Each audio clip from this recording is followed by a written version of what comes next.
ചങ്ങാതിമാരെ ഹോട്ടലുകളിലും റെസ്റ്റോറൻറ്റുകളിലും ഉണ്ടാക്കുന്ന നല്ല ചിക്കൻ ഫ്രൈഡ് റൈസ് ഇനി വീട്ടിലുണ്ടാക്കി ഇങ്ങ് തകർത്തല്ല ആദ്യം കഷ്ടപ്പാടൊന്നും ഇല്ലാതെ. അപ്പോൾ ആ സമയത്ത് നമ്മുടെ ചാനൽ ഷെഫിന് പുതിയ ആൽക്കമിസ്റ്റ് ചാനൽ ഫോളോ ചെയ്യാത്തവരെ ഫോളോ ചെയ്യാൻ, ലൈക്ക് ചെയ്യാത്തവരെ ലൈക്ക് ചെയ്യാൻ, കമൻറ്റുകൾ വാരി വിതറാനും കൂട്ടുകാർക്ക് ഷെയർ കൊടുക്കാനും മറക്കല്ല എൻ്റെ ചങ്ങാതിമാരെ. അപ്പോൾ നേരെ നമ്മുടെ കലാപരിപാടിയിലേക്ക് പിടിപ്പിക്കുക. ആദ്യം തന്നെ തീ പിടിപ്പിക്കുക. അതിന് ശേഷം ഇതുപോലെ ഉരുളി ചൂടാക്കാൻ വെക്കുക. ഉരുളി ഒന്ന് ചൂടായി വരുമ്പോഴേക്ക് ഇതുപോലെ നല്ല സ്റ്റൈലാക്കി എണ്ണ ഇങ്ങ് ഒഴിച്ചു കൊടുക്കുക.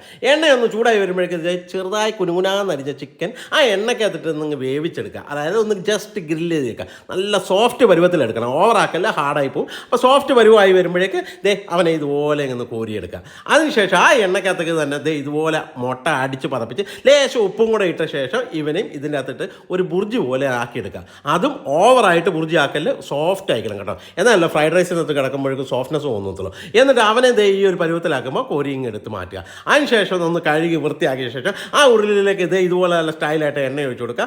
എണ്ണയൊന്ന് ചൂടായി പാകത്തിന് വരുമ്പോൾ കുനുകുനാന്നറിഞ്ഞ ക്യാരറ്റ് ഇതിലിട്ട് ഇതുപോലെ ഒന്ന് വാട്ടിയെടുക്കുക. അവൻ ഏകദേശം ഒന്ന് പരുവായി വരുമ്പോഴേക്ക് ബീൻസും കുനുകുനാന്നരിഞ്ഞെടുത്ത് ഇതിലിട്ട് ഇതുപോലെ വാട്ടിയെടുക്കുക. വാട്ടിയെടുക്കുന്ന സമയത്ത് നല്ല കിടുക്കാച്ചി ഹോം മെയ്ഡ് അച്ചാറുകളൊന്നുണ്ട്, പ്രിസർവ് ഒന്നും ചേർക്കാത്ത ബീഫ്, ചിക്കൻ, കേരമീൻ, ചെമ്മീൻ, മാങ്ങ, നാരങ്ങ, ഈന്തപ്പഴം, ബീഫ് ഇടിച്ച് അങ്ങനെ വെറൈറ്റികളുണ്ട്. നമ്മുടെ വാട്സപ്പ് നമ്പർ നമ്മുടെ പേജിൽ കിടപ്പുണ്ട്, അല്ല സ്റ്റോറിക്കകത്ത് കിടപ്പുണ്ട്. ഹായ് എന്നൊരു മെസ്സേജ് അടിച്ചാൽ ഇന്ത്യയിൽ എവിടെ വേണമെങ്കിൽ കുറേ വെച്ചാൽ ഏറ്റുമാനൂരോ കോട്ടയത്തുള്ളവർക്ക് ഡയറക്റ്റും വന്ന് മേടിക്കാനാണ്. ഓർഡർ ചെയ്ത് താർക്ക് എൻ്റെ ചങ്ങാതിമാരെ ഇതിൻ്റെ കൂടെ. എന്നിട്ട് റൈസ്, ഫ്രൈഡ് റൈസിനുള്ള റൈസ് എന്ന് പറഞ്ഞാൽ ഓവർ കുക്ക് ആവില്ല, പൊടിയാത്തുള്ള റൈസ് അയക്കണം, ബസ്മതി റൈസ്. എന്നിട്ട് ആ റൈസും കൂടെ ഇതിലേക്ക് ഇട്ട് സ്ലോ മോഷനിൽ ഇവനെ മിക്സ് ചെയ്യുക. ആ മിക്സ് ചെയ്യുന്ന സമയത്ത് നമ്മുടെ ഈ ചൂടൊന്ന് ചെറുതായിട്ടൊന്ന് കൂട്ടി വെക്കണം കേട്ടോ. എന്നിട്ട് ഇതുപോലെ ഇങ്ങനെ ഇട്ടൊന്ന് റോസ്റ്റ് ചെയ്യുക. അപ്പോൾ തന്നെ നല്ലൊരു സ്മെല്ല് വരാൻ തുടങ്ങും. ആ സ്മെല്ല് വരുന്ന സമയമാകുമ്പോൾ ഇതിൻ്റെ മുകളിലേക്ക് ഇതുപോലെ വൈറ്റ് പേപ്പർ ഇട്ട് കൊടുക്കുക. വൈറ്റ് പേപ്പർ ഇട്ട ശേഷം അവനെയും ഇതുപോലെ മിക്സ് ചെയ്യുക. മിക്സ് ചെയ്യുമ്പോൾ ശ്രദ്ധിക്കേണ്ട സംഭവം എന്ന് പറഞ്ഞു കഴിഞ്ഞാൽ അടി പിടിക്കരുത്, അടി പിടിക്കാതെ വേണം ഇവനെ മിക്സ് ചെയ്യാൻ. എന്നിട്ട് ലേശം ഉപ്പ് വാരി വിതറുക. ഉപ്പും ഇതുപോലെ മിക്സ് ചെയ്യുക. എന്നിട്ട് ഇനി അഥവാ ഉരുളിയത് അടി പിടിക്കുന്നുണ്ടെങ്കിൽ ലേശം എണ്ണയോ ബട്ടറോ ഇട്ട് കൊടുത്താൽ മതി കേട്ടോ. അപ്പോൾ അതിൻ്റെ അടി പിടിക്കാതെ നമുക്കിങ്ങനെ സ്റ്റിക്ക് ആകാതെ തന്നെ കിട്ടുകയും ചെയ്യും. എന്നിട്ട് ലേശം പഞ്ചസാരയും കൂടെ ഇതിലേക്ക് ഇട്ട് കൊടുക്കുക. പഞ്ചസാരയും കൂടെ ഇട്ട ശേഷം ഇവനെ ഇതുപോലെ നല്ല രീതിയിൽ മിക്സ് ചെയ്യുക. ഇതുപോലെയുള്ള ഫ്രൈഡ് റൈസ് കഴിക്കാൻ വേണ്ടി ഇനി റെസ്റ്റോറൻറ്റിലേക്ക് ഒന്നും ഓടണ്ട കേട്ടോ. വീട്ടിൽ തന്നെ ഈസി ആയിട്ട് 5 മിനിറ്റ് പോലും വേണ്ട, ഈസി ആയിട്ട് നമുക്ക് ഉണ്ടാക്കിയെടുക്കാം. കിടക്കാച്ച സാധനം കേട്ടോ. എന്നിട്ട് ഇതിലേക്ക് സോയാ സോസ് ഒഴിച്ചു കൊടുക്കുക. സോയാ സോസ് ലൈറ്റ് സോയ ആണ് എപ്പോഴും ഫ്രൈഡ് റൈസ് നല്ലത് കേട്ടോ. ഞാനിപ്പോൾ ഇതിലിട്ടത് ഡാർക്ക് സോയ ആണ്. ഡാർക്ക് സോയ ആകുമ്പോൾ ഇച്ചിരി കളറാവുന്നേ ഉള്ളൂ.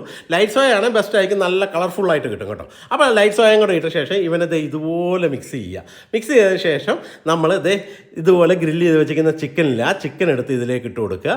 ആ ചിക്കൻ ഇട്ട് കൊടുത്ത ശേഷം അവനെയും ഇതുപോലെ സ്ലോ മോഷൻ മിക്സ് ചെയ്യുക. ചിക്കൻ പ്രത്യേകം ശ്രദ്ധിക്കണം, സോഫ്റ്റ് ആയിക്കണം, ഹാർഡ് ആയിക്കില്ല, സോഫ്റ്റ് ആയിട്ട് വേണം ഗ്രില്ല് ചെയ്യാൻ വേണ്ടി. അതിനുശേഷം നമ്മൾ ആക്കി വെച്ചിരിക്കുന്ന എഗ്ഗ് ഉണ്ടല്ലോ, ആ എഗ്ഗും കൂടെ ഇതിലേക്ക് ഇട്ട് കൊടുക്കുക. എഗ്ഗും അതുപോലെ തന്നെ സോഫ്റ്റ് ആയിക്കണം, ഹാർഡ് ആയിക്കില്ല, കഴിക്കാൻ ഒരു സുഖം ഉണ്ടായിരിക്കില്ല. അതുകൊണ്ട് ഓവർ കുക്ക് ആക്കല്ലെന്ന് പറയുന്നത്. എന്നിട്ട് ഇതെല്ലാം കൂടെ ഇട്ട് മിക്സ് ചെയ്ത് ഏകദേശം നല്ലൊരു സ്മെല്ല് വരാൻ തുടങ്ങി എൻ്റെ ചങ്ങാതി. ആ ഫ്രൈഡ് റൈസിൻ്റെ സ്മെല്ലുണ്ട്. ഇത് ഓർക്കുമ്പോൾ തന്നെ നിങ്ങൾക്ക് കൊതിയാകുന്നില്ല എൻ്റെ ചങ്ങാതിമാരെ. ഉണ്ടാക്കി ഇങ്ങ് തകർക്ക്. വളരെ സിമ്പിളായിട്ടുള്ള മെത്തേഡുകളിൽ ഇതൊക്കെ. എന്നിട്ട് അവസാനം ലേശം സ്പ്രിംഗ് ഓണി ഇതിൻ്റെ മുകളിലേക്ക് ഇതുപോലെ വാരിങ്ങ് വിതറുക. എന്നിട്ട് മൊത്തത്തിലങ്ങ് മിക്സ് ചെയ്യുക. എന്നിട്ട് ചങ്ങാതിമാർ ഇത് ഉണ്ടാക്കി തകർത്ത് കൂട്ടുകാർക്ക് ഷെയർ ചെയ്ത് കൊടുക്കാനും അതുപോലെ നമ്മുടെ കിടക്കാച്ചി അച്ചാറുകൾ ഓർഡർ ചെയ്യാനും മറക്കരുത്.